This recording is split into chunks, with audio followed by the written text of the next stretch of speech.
చాలండి. దేవునికి మహిమ కలుగునుగాక. ఈ రాత్రి దేవుడు మనకందరికీ కూడా సిద్ధపరిచిన వాక్య సందేశము, నేను ఈ లోక సంబంధిని కాను, మరి మీరు ఈ లోక సంబంధులా లేదా దేవుని సంబంధులే ఉన్నారా అనేది మనకి రాత్రి దేవుడు సిద్ధపరిచిన మాట. అందరూ ప్రభువుకి మహిమ కలు చెబుతాం. ఒకసారి యోహాను సువార్త 17వ అధ్యాయము 14వ వచనాన్ని మనం ఒకసారి చదవనప్పుడు, వారికి నీ వాక్యమిచ్చి ఉన్నాను, నేను లోక సంబంధిని కానట్టు వారును లోక సంబంధులు కారు గనుక లోకము వారిని ద్వేషించును. చాలండి. యేసుక్రీస్తు ప్రభువారు స్వయంగా చెబుతున్న ఈ ప్రార్థన, ఆయన శిలువ మరణమునకు వెళ్ళకముందు పరలోకపు తండ్రికి విజ్ఞాపన చేసిన ప్రార్థనలో ఒక మాట ఏంటంటే, నేను వారికి వాక్యం ఇచ్చాను. ఏమిచ్చారంట? వాక్యమునిచ్చాను అని చెబుతూ యేసు ప్రభువారు అంటున్నారు ఇక్కడ, నేను లోక సంబంధిని కాను. ఆమెన్ అని ఎవరటండి? లోకములో 33.5 సంవత్సరాలు జీవించిన యేసు ప్రభువారు చెబుతున్న మాట, నేను ఈ లోకమునకు సంబంధించిన వ్యక్తిని కాదు, నాకు ఈ లోకముతో సంబంధం లేదు, నేను లోకముతో సంబంధము కానట్టుగా జీవించినట్లుగానే నా వారును, చూడండి అక్కడ అంటాడైనా, వారును లోక సంబంధులు కారు.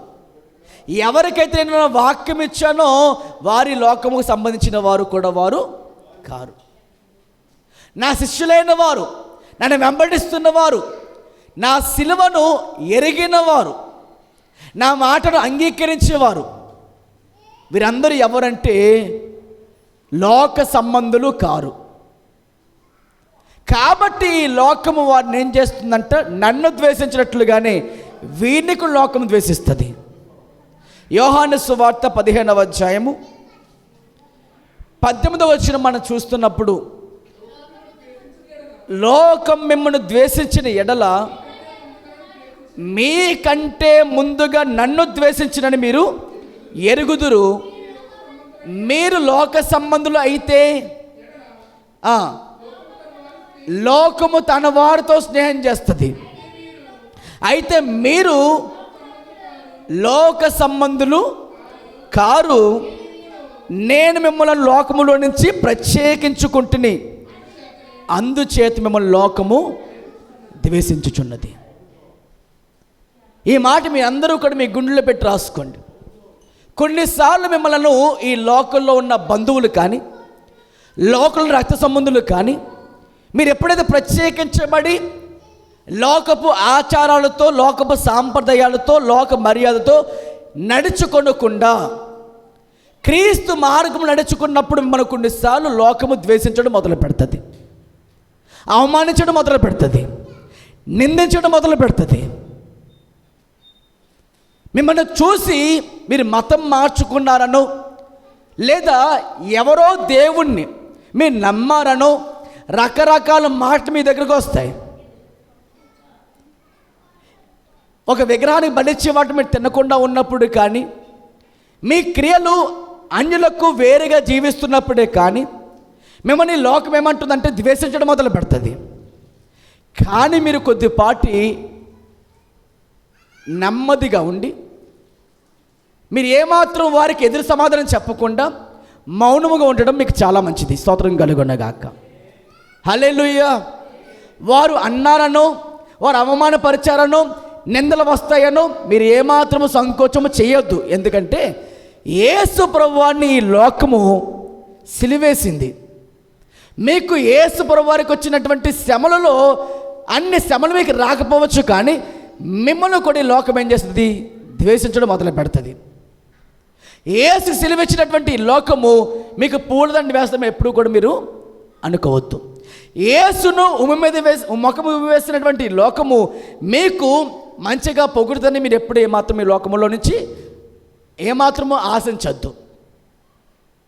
హల్లెలూయా.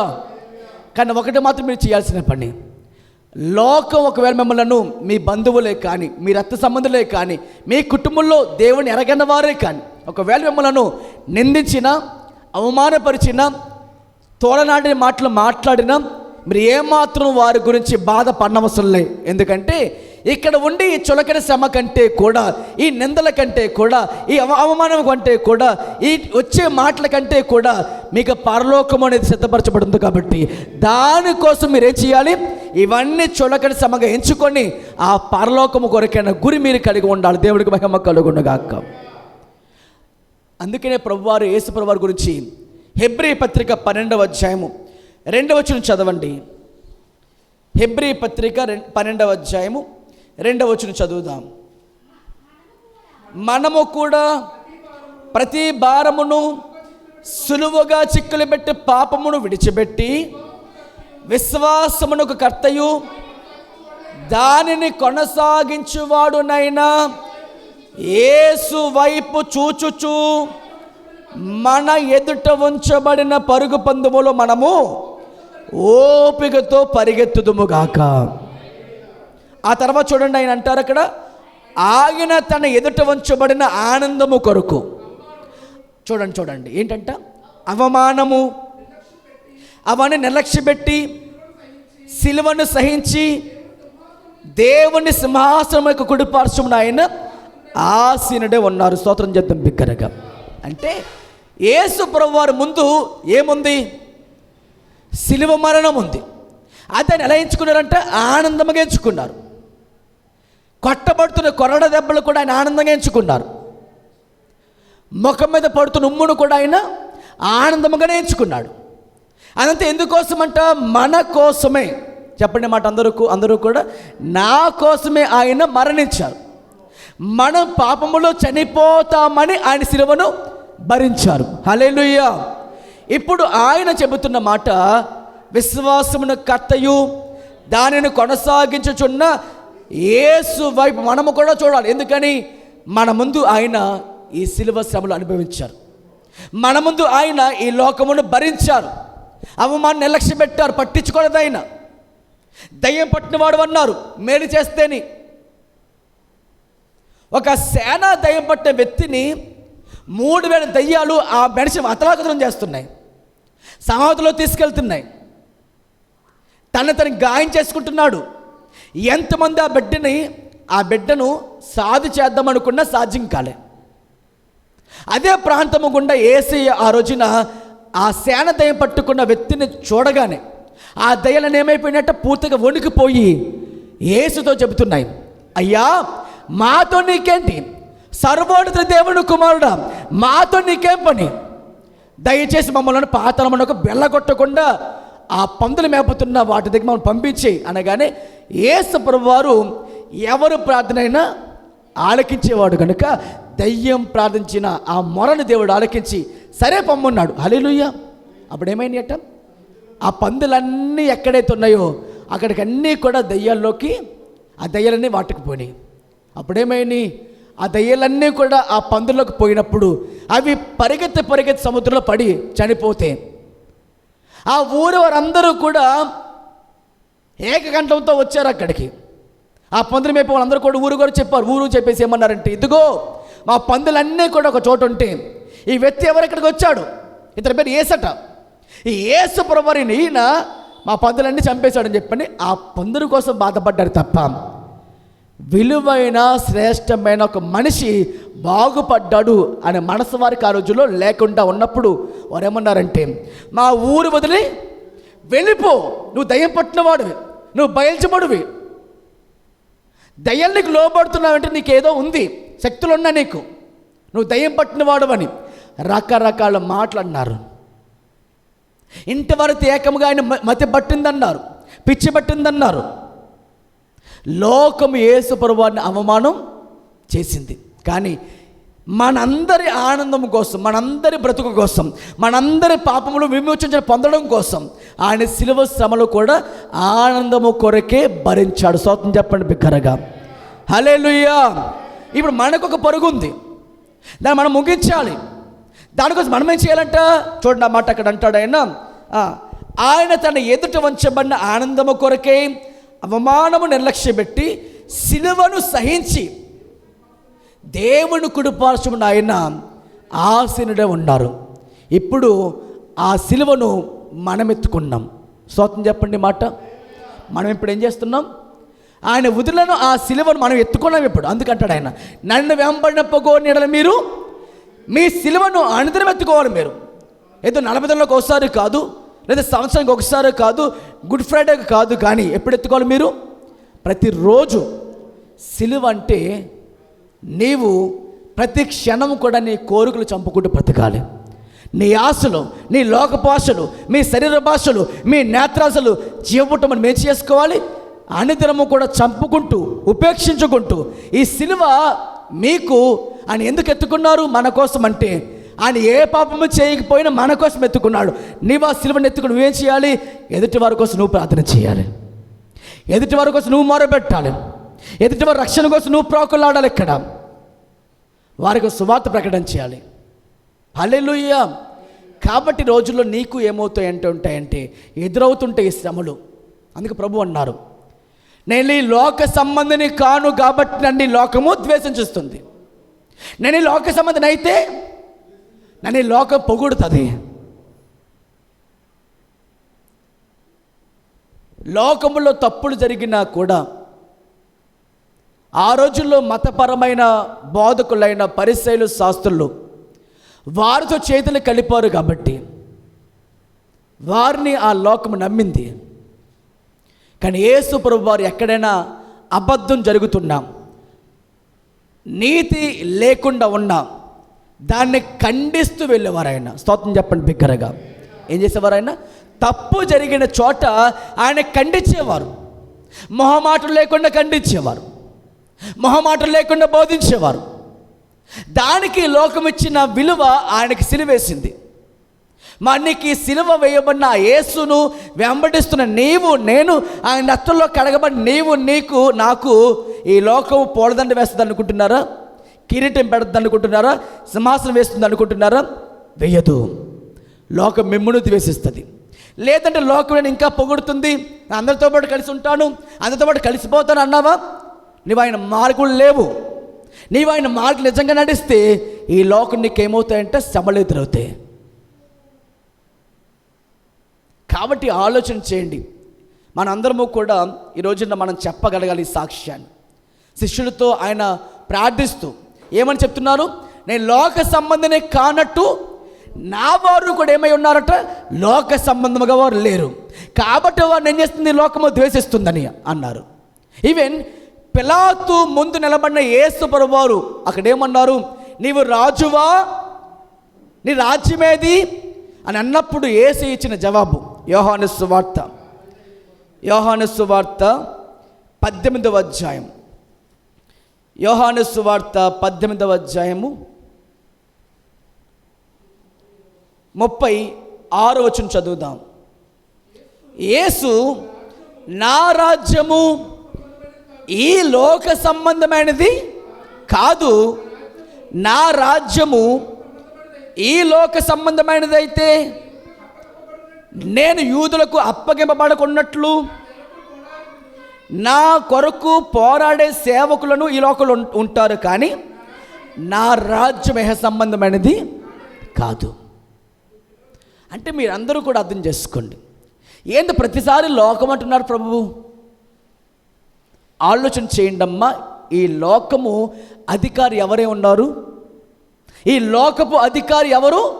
యేసు ప్రభువారు కాదు, సాతానుడు. యోహాను సువార్త 12వ అధ్యాయము 31వ వచనం చదవండి. యోహాను సువార్త 12వ అధ్యాయము 31వ వచనం. ఇప్పుడు ఈ లోకమునకు తీర్పు జరుగుచు ఉన్నది. ఇప్పుడు ఈ లోకాధికారి బయటకు త్రోసివేయబడును. నేను భూమి మీద నుండి పైకెత్తబడిన ఎడల అందరినీ నా యొద్దకు ఆకర్షించుకుందును. హల్లెలూయా. ఆలోచించండి ఈ మాట. ఈ లోకాధికారికి ఏం చేయబడుతుంది? లోకంలో తీర్పు తీర్చబడుతుంది. ఈ లోకాధికారి ఎవరు? అపవాది. ఆ లోకాధికారి లోకం వాడి ఎందు పడి ఉంది. లోకం దుష్టుని చేతుల్లో ఉంది. ఈ లోకముకు అధికారం ఎవరు? సాతానుడే వాడి అధికారి. ఇది యేసు ప్రభువారు ఆదాము హవ్వల కాలం విషయంలో తండ్రి దేవుడు ఏం చెప్పారంటే, స్త్రీ సంతానమునకును నీ సంతానమునకు, అనగా సర్ప సంతానమైన సాతాను సంతానకుని వైరం కలుగుతుంది. అతడు నేను తల మీద కొడతాడు. తల అనగా నీ అధికారం కొట్టివేయబడుతుంది. యేసు అనే నా కుమారుని రాజ్యము నిత్య నిబంధనగా స్థాపించబడుతుంది అన్నాడు. స్తోత్రం చెప్పండి బిగ్గరగా. హల్లెలూయా అని అధికారం కోసం మాట్లాడుతున్నాడు ఆయన. ఇప్పుడు ఈ లోకాధికారి ఎలా అధికారి అయ్యాడు ఈ లోకమునకు అంటే, ఆదాము చేసినటువంటి హవ్వ చేసిన చిన్న తప్పు. ఏ తప్పది? దేవుడు వద్దన్న పండు తిన్న కారణంగా దేవుడు అప్పటి వరకు ఇచ్చినటువంటి అధికారం, ఈ భూ జంతువులే కానీ ఆకాశ పక్షులే కానీ సమస్తాను ఏం చేయాలి? ఏలుబడి చేయాలి. అది నీకు నేను అధికారం ఇస్తుందని చెప్పినటువంటి ఆ మాటను తృణీకరించినటువంటి ఆదిమ దంపతులు అధికారం ఎవరు దొంగిలించారు? ఇప్పుడు సాతాను దొంగిలించాడు. ఇప్పుడు సాతాను ఏమయ్యాడు? ఇప్పుడు ఈ లోకమునకు అధికారం అయిపోయాడు. ఈ లోకంలో ఏముంది? ఇప్పుడు అధికారం పెట్టినటువంటి 3 ఆయుధాలు. మొదటి యోహాను పత్రిక 2వ అధ్యాయం 16వ వచనం మనం చాలాసార్లు చదువుకున్నటువంటి మాటే. అక్కడ ఏముంటుందంటే 2:16, ఈ లోకంలో ఉన్నదంతయును శరీరాశయు, నేత్రాశయు, జీవకుటుంబం ఇవి తండ్రి వల్ల పుట్టినవి. అంటే దేవుడు ఒక మానవుని పుట్టించినప్పుడు ఏమి లేవు మానవునిలో? శరీరాశ లేదు, నేత్రాశ లేదు, జీవకుటుంబం లేదు. అసలు లోకములో మానవుడు చేసిన మొదటి రోజునే ఏమి లేవు? ఈ శరీరాశలు లేవు, ఈ నేత్రాశ లేదు, ఈ జీవకుటుంబం లేదు, అసలు పాపమే లేదు. దేవుడు నరులను యథార్థవంతులుగానే పుట్టించుకున్నాడు. కానీ ఏమైంది? అపవాది వేసిన ఎర. నేను ఈ లోక సంబంధిని కాదు అంటే అర్థం ఏంటంటే, నేను వీటిని జయించాను. వీటిని జయించాడు యేసు ప్రభువారు. మీరు చాలాసార్లు అనుకునేది ఏంటంటే, యేసు ప్రభువారు సిలువలో మరణించారు. ఆ ఒకటే కనిపిస్తుందా? సిలువ మరణం వెనుక జీవితం చూడండి ఒకసారి. యేసు ప్రభువారిది 33.5 సంవత్సరాల జీవితంలో ఆయన ప్రతి క్షణం, ప్రతి నిమిషం, ప్రతిరోజు కూడా ఈ శరీరాన్ని ఏం చేసుకోవాలి? ఆయన చాలా పరిశుద్ధంగా కాపాడుకోవాలి. తలంపులలో కూడా పాపమునకు ఆయన చోటును ఇవ్వకూడదు. ఇవ్వగలిగాడంటే ఆయన ఏమైనట్టు? ఇంకా ఆయన కూడా పాపం చేసేట్లే. ఆయనకి శోధన వచ్చింది, కానీ ఏ రోజు కూడా శోధనలో ఆయన పడిపోలేదు. చాలా భయంకరంగా జీవించాలి. అలా జీవించడం అంటే కాదు. ఎవరికి నవ్వుతున్నారు? అలాగా ఎవరికి సాధ్యం అవ్వదు. ఈ చూపు ద్వారా, ఈ తలంపుల ద్వారా, ఈ ఆలోచన ద్వారా ఎప్పుడు చూసినా కానీ యేసయ్య మనసు ఎలా ఉండేదంటే, తండ్రి ఇష్టం నెరవేర్చబడాలి, నా బిడ్డ ఏం చేయబడాలి, నరకానికి వెళ్ళకూడదు అనే ఆశ ఉంది ఆయనకి. మరి ఈరోజు మనకి ఎలా ఉండాలట? నువ్వు లోక సంబంధిగా జీవించకూడదు. ఇంకా తెలుసో తెలియకో అజ్ఞాన కాలంలో దేవుడు కూడా నేనేం చేశాడు? ఆయన చూచి చూడనట్టుగా ఉన్నాడు ఆయన. ఇప్పుడు ఎవరు వంట? ప్రత్యేకించబడిన వ్యక్తివి, ఆయన రక్తంలో కడగబడిన వ్యక్తి, పిలవబడిన వ్యక్తివి నువ్వు, ఆయన నిర్ణయించుకునే వ్యక్తివి నువ్వు. ఆయన ఏర్పాట్లో జగత్తు పునాది వేయబడక మునుపు నన్ను నీ దేవుడు నియమించుకునే వ్యక్తి నువ్వు. ఇప్పుడు నువ్వేం చేయబడకూడదు? ఈ లోకం నీకేముండకూడదు? లోక సంబంధివిగా ఉండకూడదు. నువ్వు ఇంకా లోక సంబంధంగా జీవిస్తూ లోక మర్యాదను అనుసరించుకుంటూ అందరితో పాటు నేను కూడా ఉంటానండి. నువ్వు మోసంలో ఉన్నావు, జాగ్రత్త. నువ్వు మోసంలో ఉన్నావు. ఇంకా అపొద్దు నా మోసం తీసుకొచ్చేసాడు. ఒకప్పుడు ప్రత్యేకంగా జీవించావు, ఇప్పుడు అందరూ ఒకటే అనే స్థాయికి వచ్చేసావు. నీ భక్తి దిగజారిపోతుంది. క్రీస్తు మళ్ళీ చెప్తున్న మాట, క్రీస్తుకు ఈ లోకం ఇచ్చిన విలువ సిలువ. నీకెందుకు పోల్దండి వేస్తుంది ఈ లోకంలో? ఇదే లోకాధికారి మొదటగా యేసయ్యతో పరిచయం చేసుకుని, ఎలా పరిచయం చేసుకుని చూడండి. ఎలా పరిచయం చేసుకున్నాడు ఈ లోకాధికారి? లూకాసు సువార్త 4వ అధ్యాయం. ఎలా పరిచయం అయ్యాడు ఈ లోకాధికారి యేసయ్య దగ్గరికి వచ్చినప్పుడు? లూకాసు సువార్త 4వ అధ్యాయము 5వ వచనం చదువుతాం. యేసు ప్రభువు అప్పుడు ఆ కాలంలో 40 రోజులు ఉపవాసంలో ఉన్నారు ఆయన. ఎందుకు? ఇవన్నీ జయించి ఆయన సువార్త ప్రకటించాలి. 30 ఏళ్ళ వయసు వచ్చింది ఆయనకి. యూదుల కాలమానం ప్రకారంగా ఆయన అప్పుడు సువార్త ప్రకటించడానికి వెళ్ళాలి, అప్పుడు రోజుల ప్రకారంగా. కాబట్టి యేసు ప్రభువు 40 రోజులు ఉపవాసంలో ఉన్నారు. అరణ్యములకు పరిశుద్ధాత్మ దేవుడు త్రోసుకు వెళ్ళారు. బాప్తిస్మం తీసేసుకున్నారు, ఆయన పొందుకున్నారు. ఎందుకు ఆ బాప్తిస్మము? చాలామందికి డౌట్ వస్తుంది, బాప్తిస్మం ఎందుకు యేసు ప్రభువు తీసుకోవాలి? బాప్తిస్మం ఎవరు తీసుకోవాలి? యాక్చువల్గా పాపి రక్షించబడడం కోసం గుర్తుగా బాప్తిస్మం తీసుకోవాలి. బాప్తిస్మం మూలం ఏంటి? మారు మనసు పొందాలి, పాప క్షమాపణ నిమిత్తమే తీసుకోవాలి. మరి ఎందుకు తీసుకున్నారు ఆయన? ఇదే ప్రశ్న మనకి చాలామందికి వస్తుంది. పాపం చేసిన వ్యక్తి కదా ప్రభువా, క్షమాపణ కోసం తీసుకోవాలి, మరి నువ్వు ఎందుకు తీసుకున్నావు? ఎందుకు తీసుకోవాలి? ఆయన బాప్తిస్మం ఏమిటి అని ఆలోచన చేస్తూ ఉంటే దేవుని బిడ్డలారా ఆలోచించండి. యేసు ప్రభువు వారు యోహాను బాప్తిస్మం యోహానుతో అంటారు, ఆయన నీతి యావత్తు మనం ఎలాగ చేయాల్సి ఉంది. హల్లెలూయా. దేని నిమిత్తం అంట? నీటి బాప్తిస్మము కాదు, నీతి బాప్తిస్మము. హల్లెలూయా. అంటే నీతి ఏమిటి? పాపము చెయ్యని ఆయన దేవుని నీతి కోసమే పాపముగా చేయబడ్డారు. ఎవరి కోసం అంటే మనలో నీతి స్థాపించబడాలి. ఆ నీతి స్థాపించబడడం కోసమైనా నీతి యావత్తు బాప్తిస్మం తీసుకున్నారు. స్తోత్రం చెప్పండి బిగ్గరగా. తీసుకున్న ఆయన అంటారు, చదవండి ఆ మాట ఒకసారి. ఇదే లోకా సువార్త 3వ అధ్యాయము 16 చదవండి. యోహాను, నేను నీళ్ళలో మీకు బాప్తిస్మం ఇచ్చుచున్నాను, అయితే నాకంటే శక్తిమంతుడు ఒకడు వచ్చుచున్నారు, ఆయన చెప్పుల వారు విప్పుడుకైనా నేను పాత్రుడను కాను, ఆయన పరిశుద్ధాత్మలోను అగ్నిలోను మీకు బాప్తిస్మం ఇచ్చును. అంటే పరిశుద్ధాత్మ బాప్తిస్మం, మరణ బాప్తిస్మం, పాప క్షమాపణ బాప్తిస్మం ఎవరిస్తారు మీకు? యేసు ప్రభువారు మీకు ఇస్తారు. చూడండి, ఇలా తీసుకున్న అనంతరము ఆయన ప్రార్థిస్తుండగా ఆకాశము తెరవబడి పరిశుద్ధాత్మ పావురాకారముగా యేసు ప్రభువారి మీదకి దిగవచ్చారు. ఆమేన్. వచ్చిన ఏం చేస్తారు తర్వాత? ఇదిగో నా ప్రియ కుమారుడు, నేను ఈయనలో ఆనందిస్తున్నానని తండ్రి మాట్లాడుతుండగా అరణ్యమునకు పరిశుద్ధాత్మ దేవుడు ఆయన త్రోసుకొని పోయిన తర్వాత 40 రోజులు పరిశోధించబడ్డారు, ఆయన పరిశీలించబడ్డారు, పరీక్షించబడ్డారు. ఆ క్షణంలో ఏమి జరిగింది ప్రియ దేవుని బిడ్డలారా అంటే, ఆయన పరిశుద్ధాత్మ పూర్ణుడే ఉపవాసంలో ఉన్న తర్వాత 40 రోజుల తర్వాత అపవాది ఎలా వచ్చాడంటే అక్కడికి వచ్చింది. ఎలా అంటే యేసు ప్రభువారి దగ్గరికి వచ్చినప్పుడు, ఈ రాయి నువ్వు రొట్టెలుగా చేసుకుని తిను, నీకు ఆకలేస్తుంది కదా.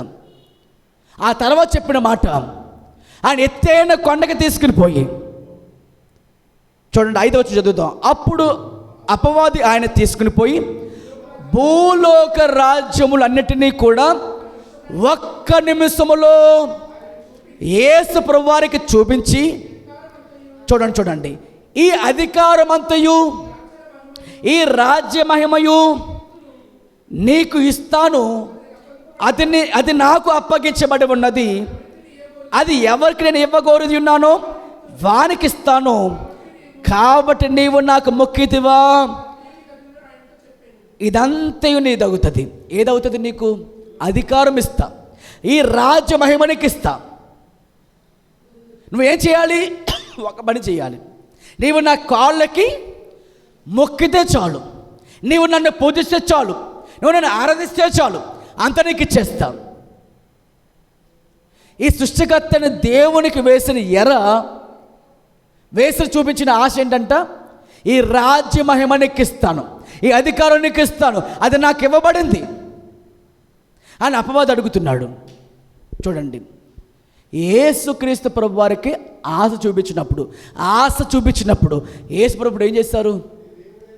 వెంటనే యేసు ప్రభు వారు చెప్పిన జవాబు, నీ దేవుడైన ప్రభువునకు మొక్కి ఆయన మాత్రమే సేవించాలి అని వ్రాయబడి ఉంది. స్తోత్రం చెప్పండి బిగ్గరగా. ఈ రోజున లోకస్తులుగా జీవిస్తున్న చాలామంది ఏం చేస్తున్నారంటే, వారు భక్తి చేస్తారు, వారు ప్రార్థన చేస్తారు, వారు ప్రభువుని ఆరాధిస్తారు, కానీ లోకమును పూర్తిగా వారు విసర్జించుకోవట్లే. వారు ఏం చేస్తారు? చాలామంది ఈ లోకపు అధికారమును, ఈ లోకపు మహిమ కోసం ఎదురు చూస్తూ ఉన్నారు. కానీ యేసు ఏం చేస్తారు? ఈ లోకం పూర్తిగా సిలువ వేసుకున్నాడు ఆయన. స్తోత్రం చెప్పండి బిగ్గరగా. అపోవాది ఏమంటాడు? ఇప్పుడు నీవు నా కాళ్ళకి మొక్కితే చాలు, నా అధికారం నీకు ఇస్తాం, నా రాజ్యం నీకు ఇస్తాం, నా కిరీటం నీకు పెడతాం. ఆయనకి యేసు ప్రభు వారు, నాకు ఈ లోకముతో సంబంధం లేదు, నా రాజ్యం ఇహలో సంబంధమైనది కాదు, నా రాజ్యం పర సంబంధమైనది. స్తోత్రం చెప్పండి బిగ్గరగా. ఒకవేళ నీ జీవితంలో, నా జీవితంలో ఒకవేళ ఆలోచన చేయండి, లంచం ఇస్తాను ఈ లోకంలో, డబ్బు ఎరవేస్తా అంటాడు ఒకడు. ఏం చేసుకోవాలి? నేను దేవుని బిడ్డని, నాకు ఈ లోకముతో సంబంధం లేదు. ఆదాముకు పండు ఎరవేశాడు, సంసోనుకు స్త్రీని ఎరవేశాడు, ఇస్కరియోతు డబ్బు ఎరవేశాడు. ఈరోజు నీకేమి ఎరవేస్తాడు చూడండి వాడు. ఒక్కొక్కరికి ఒక బలహీనత ఉంటుంది. ఆ బలహీనతను పడిపోకుండా జాగ్రత్త పడుతువు గాక. ఇక్కడ యేసు ప్రభువారు ఏం చేశారట? ఇది ఆ రాజ్యము కోసం నీకు ఇస్తాను అని ఎరవేసినప్పుడు ఆయన ఏమాత్రం దాన్ని పొందుకోవడానికి, లాభం కోసం, ఆశీర్వాదం కోసం ఆయన ఏమాత్రం ఎగ్గపడలేదు ఆయన. ఎందుకని? దేవుడు ఇచ్చే సింహాసనం ఒకటి ఉంది, దేవుడు మనకివ్వబోతున్న బహుమానం ఒకటి ఉంది. దానికోసము ఈ లోకంలో వాడు వేసేటువంటి ఆశల కోసం, వాడు వేసేటువంటి కోరికల కోసం, వాడు ఇచ్చేటువంటి కొన్ని ఆశ చూపిస్తాడు నీ లోకంలో. నీ మనసులోకి వస్తూ ఉంటే, నీ తలంపులోకి వస్తూ ఉంటే, వాడికి ఏమాత్రం లొంగిపోయావా, రాజ్యపడ్డావా, జాగ్రత్త, నీ వాడి కాలు మొక్కినట్ల లెక్క. చాలా జాగ్రత్త పడగలిగితే తప్ప నువ్వు ఈ లోకంలో వాటిని జయించడం సాధ్యం అవ్వదు. కేవలం నువ్వు కనిపిస్తున్న సిలువ మరణం వరకు చూస్తున్నావండి, సిలువలో మరణించారండి. కానీ అనుక్షణం నీకోసం చనిపోయాడు ఆయన, అనుకోసం నీకోసం చనిపోయాడు ఆయన. కేవలం ఒక్కరోజు కాదు జరిగిన కార్యం అది, ప్రతిరోజు చనిపోవాలి ఆయన. మొదటి పేతురు పత్రిక చూడండి, మాట ఎంత బాగా రాసి ఉంటుందంటే, మొదటి పేతురు పత్రిక 4వ అధ్యాయం. ఈరోజు మన వాక్యం అదే, సిలువ మరణం వెనుకున్న జీవితం యేసయ్యది. మొదటి పేతురు పత్రిక 4వ అధ్యాయం మొదటి వచనం చదవండి. క్రీస్తు శరీరమందు శ్రమపడును గనుక మీరును అట్టి మనస్సును ఆయుధంగా ధరించుకొనండి. శరీర విషయంలో శ్రమపడి శరీరమందు జీవించు మిగిలిన కాలము ఇక మీదట మనుజాసులను ఆశ్రయించి నడుచుకొనక దేవునికి ఇష్టానుసారముగానే నడుచుకున్నట్లు పాపముతో జోలిక మీకు ఉండకూడదు. స్తోత్రం చెప్పండి. ఇప్పుడు ఈ మాట ఆలోచన చేయండి అమ్మా. యేసు ప్రభువారు శ్రమపడింది ఎప్పుడంట?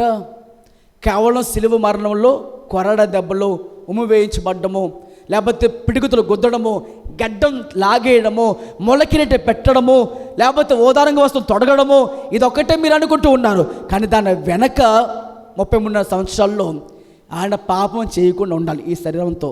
కష్టమా సులభమా చెప్పండి మీరు ఒకసారి చెప్పండి. కష్టమా సులభమా? లోకల్లో మనకంటే ఏసీకి ఎక్కువ సోదరులు ఉన్నాయో లేవా?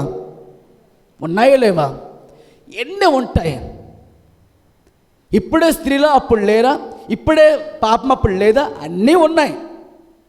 అన్నీ ఉన్నా కూడా ఏం చేశారంటే ఆయన శరీరంలో శ్రమ పొందాడు. ఆయన కేవలం ఒక్కరోజు కాదు, 6 గంటలు కాదు, ప్రతిరోజు శ్రమ పొందాలి ఆయన.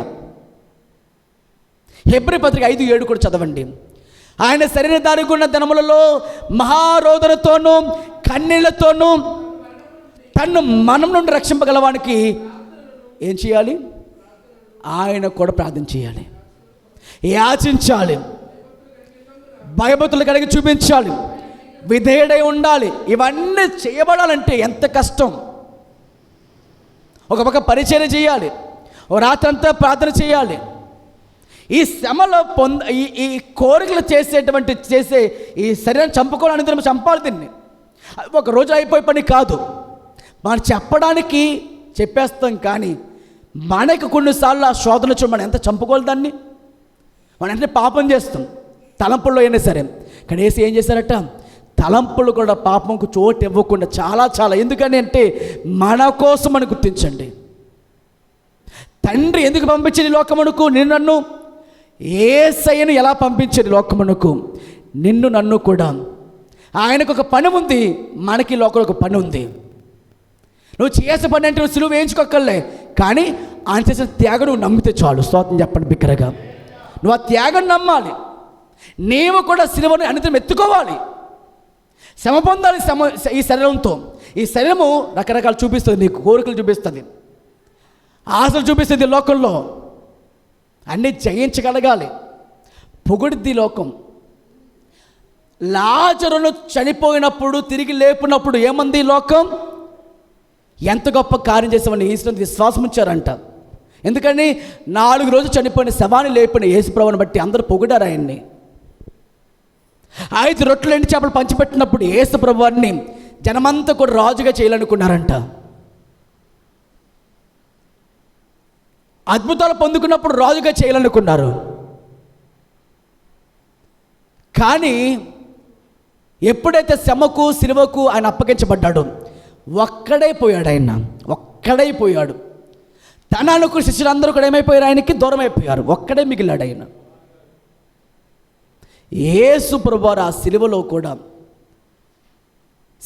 కూడా శ్రమలన్నీ ఆయన శరీరంలో పొందుతున్నారు, ఆత్మలు పొందుతున్నారు. ఇదంతా ఎవరి కోసం అంటే మన కోసం. ఇప్పుడు మనమేమంటాడు ఆయన ఇప్పుడు? కాబట్టి మీరు ఇక మీదట ఆలోచన చేయండి, మీరు పాపంలో చనిపోయారని గుర్తించుకోండి. ఇక మీ శరీరం పాపంగా అప్పగించుకోకండి. ఇంకా అల్లరితో కూడిన ఆటపాట్లు, సినిమాలు, సీరియల్స్, టీవీలు, లేకపోతే ఈ యొక్క లోక సంబంధమైన జీవితం, ఆడంబరాలు, ఇవి మీ లోకంలో ఇంక ఉండకూడదు. చదవండి అన్నమాట, మరొకసారి మాట చదవండి. క్రీస్తు శరీరం శ్రమపడిన కనుక మీరును అట్టి మనసు మీకు ఉండాలి. ఆ తర్వాత చూడండి, శరీర విషయంలో శ్రమపడి జీవించు మిగిలిన కాలము మీరు ఇక మీదట, అంటే ఎవరికి? సంఘముగా మనం ఇక మీదట మనజాసులను అనుసరించి నడుచుకోకుండా ఏం చేయాలి? దేవునికి ఇష్టానుసారంగా మీరును నడుచున్నట్లు. పాపముతో జోలి అంటే పాపముతో మీకు ఏముండకూడదు? సంబంధం ఉండకూడదు. ఇక వారితో పాలుభాగస్తులు అవ్వకూడదు. అవేంటి? ఆ కింద చూడండి.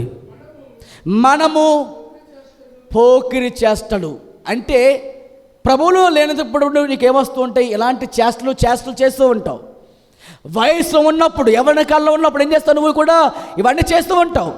తర్వాత దురాశలు, మద్యపానము, అల్లరితో కూడిన ఆటపాటలు, త్రాగుబోతులు, విందులు, చెయ్యదగిన విగ్రహ పూజలు మొదలైన వాటిని నడుచుకున్నట్లు నీవు అన్య జనులు చేసినట్టుగా వారి ఇష్ట ప్రకారంగా వారితో సహవాసం చేస్తూ నడుచుకున్న జీవితం ఎక్కడ నీవు గతించిన కాలం ఇక చాలు.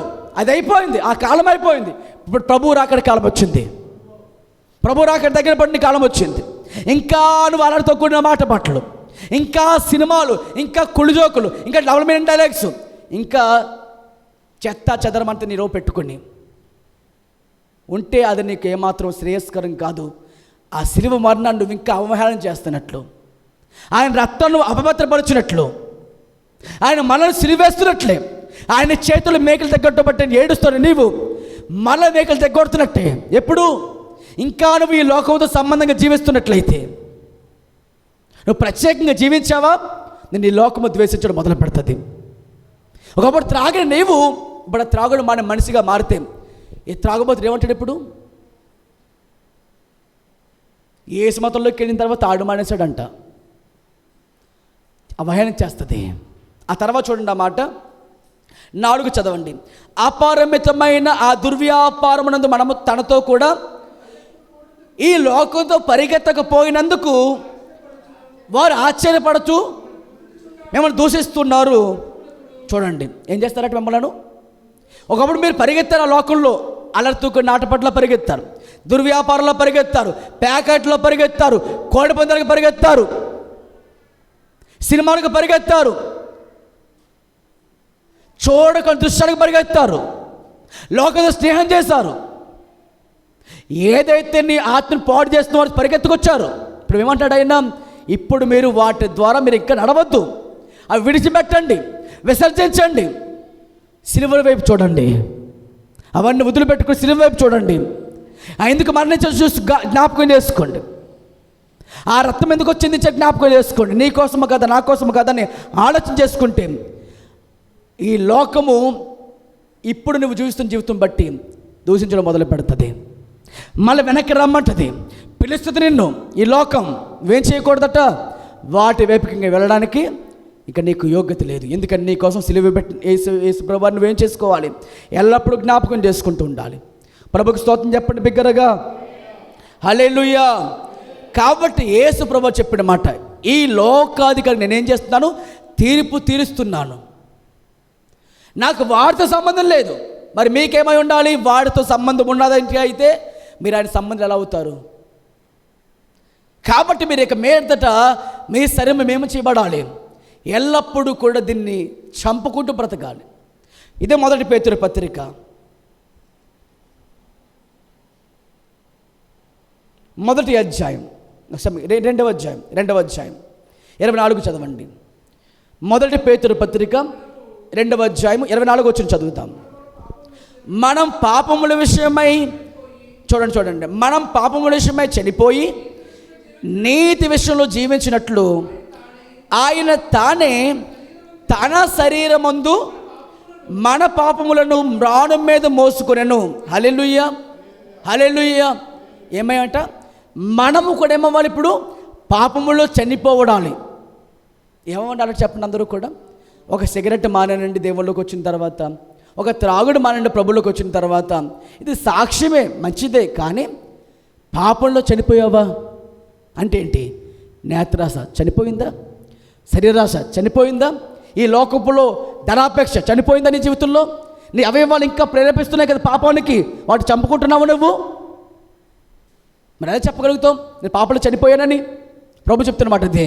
మన పాపంలో విషయంలో చనిపోయి నీతి విషయంలో జీవించినట్లు ఆయన తానే తన శరీరమందు మన పాపం విషయమై మ్రాణం మీద మోసుకున్నాడంట.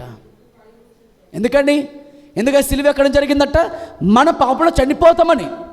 నా ప్రేమ చూసి ఆయన సుధమగోరు పట్టణం చూపించి భయపెట్టి మీరు రక్షణ పొంద చచ్చిపోతామని చెప్పట్లేదు ఆయన. గొల్గొతు కొండ వైపు చూడండి ఒకసారి, కలవరి కొండ పైన మోసుకు వెళ్ళిన సిలువ బారిన చూడండి మీరు ఒకసారి. మిమ్మల్ని బలవంతం పెట్టి, మిమ్మల్ని భయపెట్టి రక్షణ పొందండి, విశ్వాసానికి పొందుకోండి అని చెప్పట్లేదు ఆయన. ప్రేమ మిమ్మల్ని బలవంతం చేసేలాగా మీ ప్రేమతో ఒకసారి ఆయన వైపు చూడండి. మీకు ప్రేమ ఉంటే ఆ ప్రేమ మీకు కనిపిస్తే ఎంత ప్రాణం పెట్టాడు నీకోసమైనా. నీకు ప్రాణము అంత ప్రేమ లేకపోతే నీకు ఆ ప్రాణం పెట్టే విలువ నీకేం అర్థమవ్వదు. అందుకే వాక్యం చదవండి, వాక్యంలో లోతుకి వెళ్ళండి. ఆ వాక్యంతో ప్రభు నీతో ఏమాటారో గుర్తుపెట్టుకోండి. పరిశుద్ధాత్మ ప్రేరేపణ కలిగి ఉండండి, ఎల్లప్పుడూ ఆయనతో జీవించండి. అప్పుడు నీకు అర్థమవుతుంది ఎంత ప్రేమ చూపించాడు ఆయన. ఎందుకంటే పరిశుద్ధాత్మ దేవుని ప్రేమ నీలో కుమ్మరిస్తారంట. రోమపత్రిక 5వ అధ్యాయం 5వ వచనంలో ఏమంటుందంటే చూడండి మాట, రోమపత్రిక దేవుని ప్రేమ నీలో కుమ్మరించబడ్డానికి రోమపత్రిక 5వ అధ్యాయము 5వ వచనం చదువుతాం.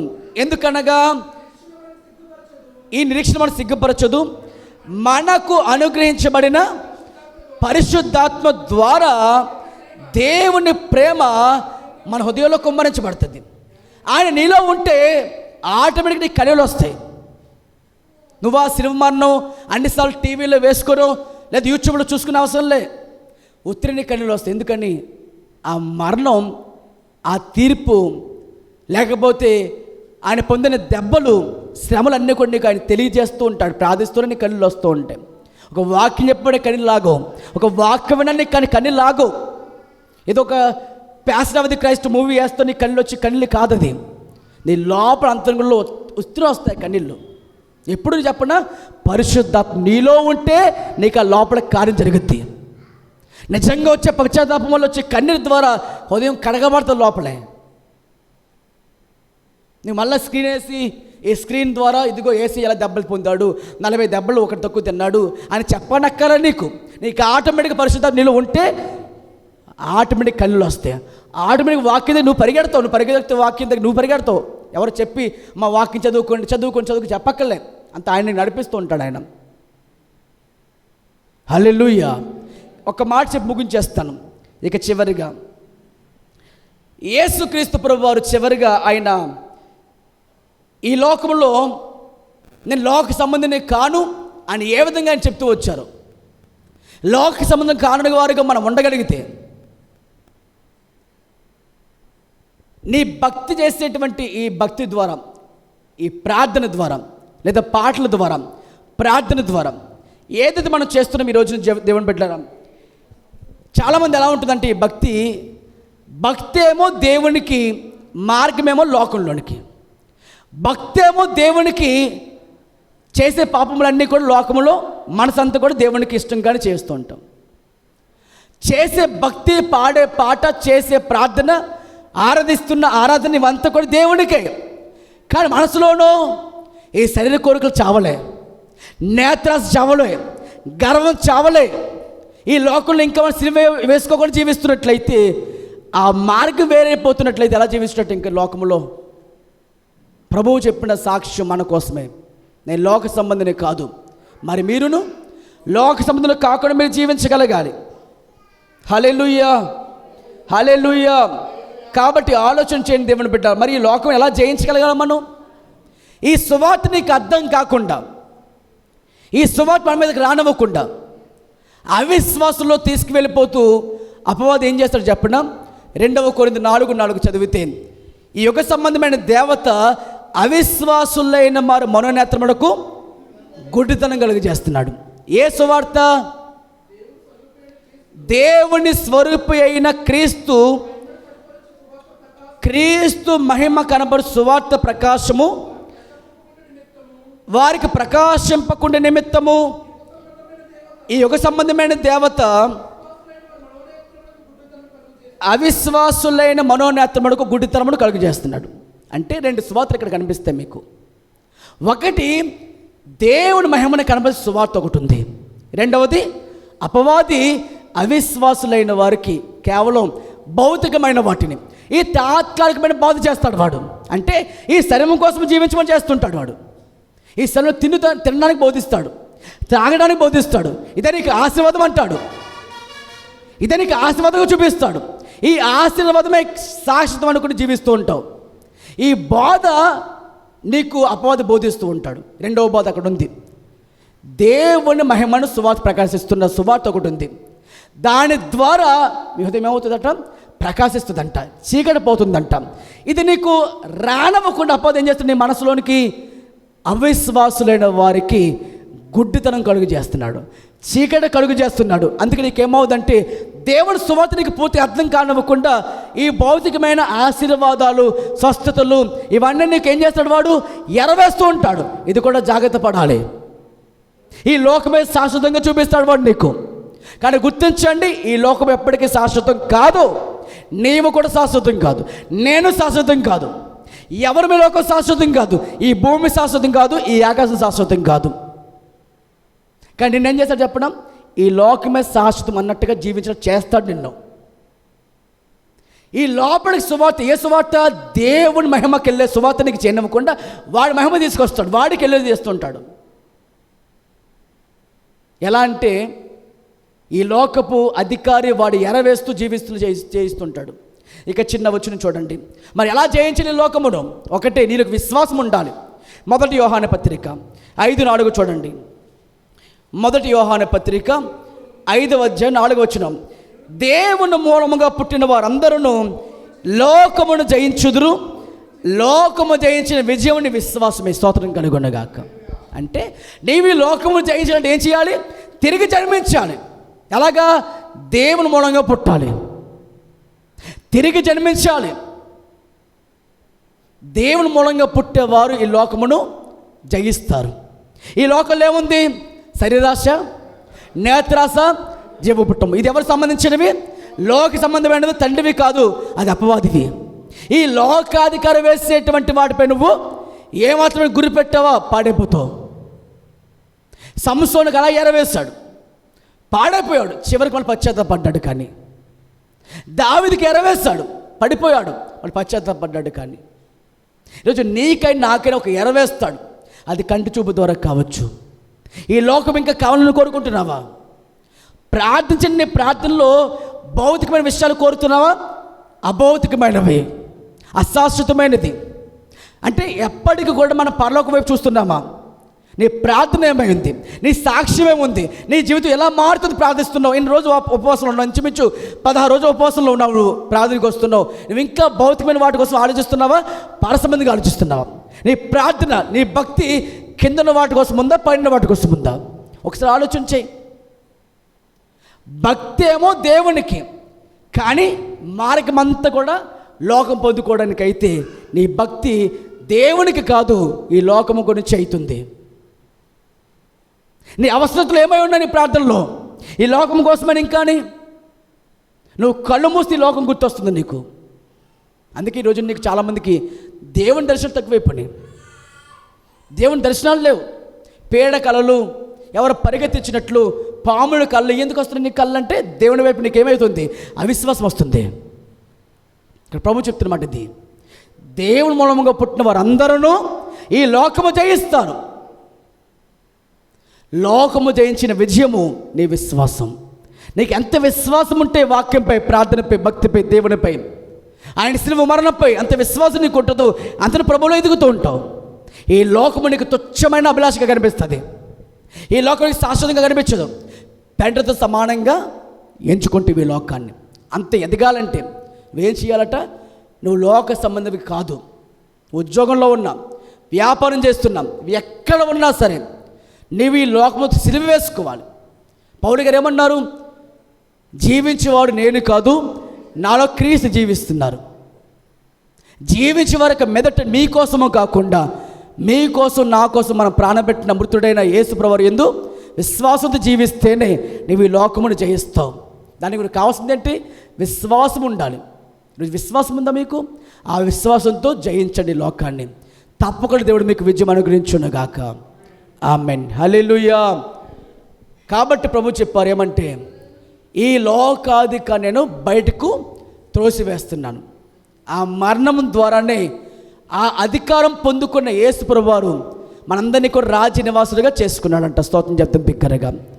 యేసు ప్రభు ఇప్పుడు ఎక్కడున్న యేసు ప్రభువారు దేవుని కుడిపార్శ్వమున అని నామముల కంటే పైనామముగా ఎత్తబడిన నామముగా ఆయన కుడిపార్శ్వము ఉండి మనందరి కోసం విజ్ఞాపన చేస్తున్నారు. దేనికోసం అంటే మన సంపూర్ణ రక్షణ కోసమే ప్రయాసపడుతున్నారు. ఆయన పరిశుద్ధాత్మక ప్రయాస దానికోసమే. మీకు ఈ లోకము శాశ్వతం కాదు, దానికోసం ప్రయాసపడండి. ఈ లోక అధికారితో మీకు ఇంకా చేయులు సంబంధం మీకు ఉండకూడదు, చాలా జాగ్రత్త పడండి అని మనకు చూపిస్తున్నారు. మనం ఇంకా ఈ లోకపు ఆశలతో జీవించొద్దు. దేవుడిచ్చిన వాక్యం దీవించునుగాక. ధనము కోసమో, వేటి కోసమో, సుఖభోగాల కోసం ఇప్పుడు ఆలోచించొద్దు. ఐగుప్తు ధనము కంటే, వాటి సుఖభోగముల కంటే క్రీస్తు కొరకే నిందే భాగ్యము ఎంచుకున్న మోషే దేవుని చేత బలముగా వాడబడ్డాడు. నీ ముందు సింహాసనం ఇచ్చిన, నీ ముందు ఎటువంటి బంగారు వెండి నాణం పెట్టినా కానీ దేవుడు కావాలా, ధనము కావాలా అనే ప్రశ్న వస్తే నీ మనసు ఎటువైపు పరిగెడుతుంది, నీ ఆలోచన ఎటువైపు పరిగెడుతుంది? ఆలోచన చేయండి. ప్రార్థన చేసుకుందామా? ఈ లోకాధికారి చేతిలో ఉన్న ఆ రాజ్యము ఇప్పుడు మన యేసు రాజ్యంలోకి వచ్చింది. ఇప్పుడు యేసు ప్రభువు చెబుతున్న మాట, నీవి లోక సంబంధివి కాదు. ఆమెన్. హల్లెలూయా. దేవుడిచ్చిన వాక్యం దీవించునుగాక.